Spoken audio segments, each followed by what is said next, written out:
दोस्तों, कैसे हैं आप सभी लोग। मैं अवनीश द्विवेदी स्वागत करता हूं आप सभी का इस स्टडी फार्मेसी के इस यूट्यूब चैनल पे। हम लोगों ने हमारी यूनिट 4 को स्टार्ट किया था, जिसमें आज हम लोग पढ़ने वाले हैं सपोजिटरीज़ को। सपोजिटरीज़ क्या होती हैं? सपोजिटरीज़ हमारी सेमी सॉलिड डोजेस फॉर्म होती हैं, जो कि हमारी अलग अलग शेप्स की हो सकती हैं। ठीक है, ये हमारी एक स्पेशल रूट की थ्रू एडमिनिस्टर की जाती हैं। वो रूट हमारा होता है रेक्टम, या तो यूरेथ्रा, या तो वेजाइना। ठीक है, इन रूट्स के थ्रू हमारी जो semi solid doses form administer की जाती हैं उन्हें हम लोग सपोजिटरीज कहते हैं। ठीक है ना। इन सपोजिटरीज की खासियत ये होती है कि ये सपोजिटरीज हमारी बॉडी टेम्परेचर में आने के बाद अपने आप मेल्ट हो जाती हैं, सो दैट इनका एब्जॉर्प्शन हमारी बॉडी में बहुत अच्छा हो सके।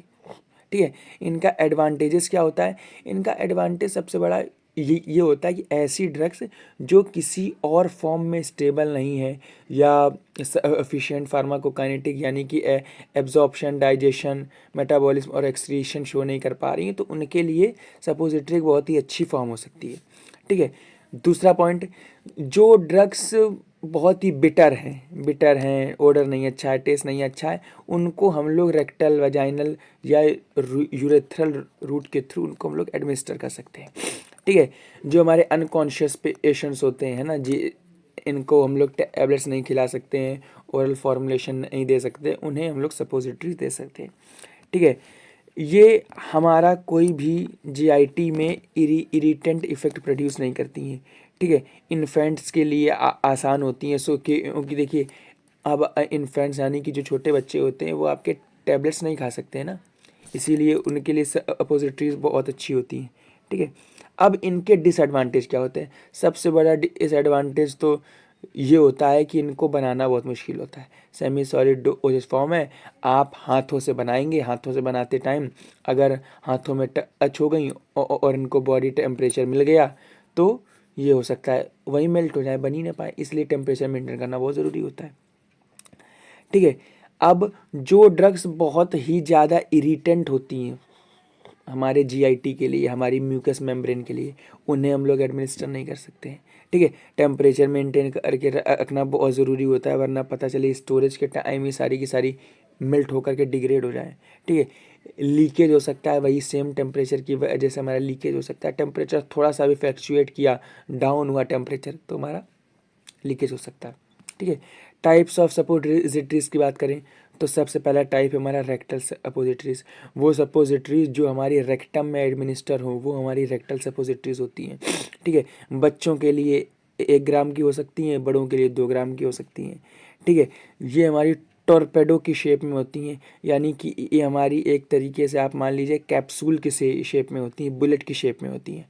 ठीक है, अप्रॉक्सीमेटली 3 सेंटीमीटर, 2.5 से 3 सेंटीमीटर की होती है। ठीक है, अगला आ जाते हैं यूरेथ्रल सपोजिटरीज, स्पेसिफिक फीमेल्स के लिए होती हैं। ठीक है, यूरेथ्रा में एडमिनिस्टर की जाती हैं। ठीक है, लगभग 2 ग्राम की होती हैं, 60 से 75 mm की होती हैं। ठीक है, यानी कि 6 to 7.5 सेंटीमीटर की होती हैं। ठीक है ना।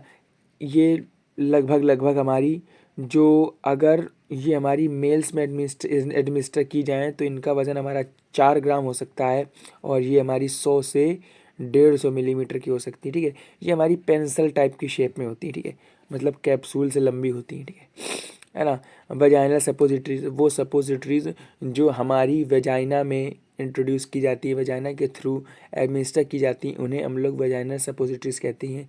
ये हमारी ओवी फॉर्म या तो हमारी पियर के शेप की होती हैं। ठीक है, पियर आप लोगों ने देखा होगा, पियर के शेप की छोटी छोटी सी होती हैं। ठीक है, इनका वेट हमारा 3 से 5 ग्राम तक हो सकता है। ठीक है, ये बेसिकली हमारी फीमेल्स में जो इन्फेक्शन होते हैं कंट्रासेप्शन के लिए, इस तरीके की चीज़ों के लिए हम लोग इसको यूज़ करते हैं। ठीक है, इनमें हमारा combination of poly ethylene glycol और उसी के कंपोनेंट्स का होता है।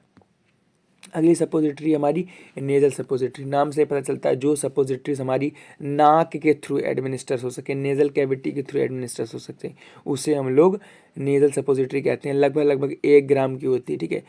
ग्लिस्ट्रो जेलेटिन का बेस इसमें हम लोग इस्तेमाल करते हैं। फिर हमारी आती हैं ईयर कोन सपोजिटरीज, ठीक है। जो सपोजिटरीज हमारी कान में एडमिनिस्टर की जाएँ, ईयर में एडमिनिस्टर की जाएँ, उन्हें हम लोग ईयर सपोजिटरीज कहते हैं। इनका शेप हमारा सिलेंड्रिकल टाइप का होता है, लगभग लगभग 1 ग्राम की होती है, ठीक है। शेप्स भी आप देख सकते हैं, राउंड शेप या ओवल शेप, लॉन्ग या oval shape, tear drop, bullet, टेम्फॉन, तो ऐसे हमारे शेप्स होते हैं, ठीक है। सो आगे की वीडियो में हम लोग मिलते हैं। हम लोगों को बहुत सारा डिस्कस करना है। आज तक के लिए यहीं पे, थैंक यू।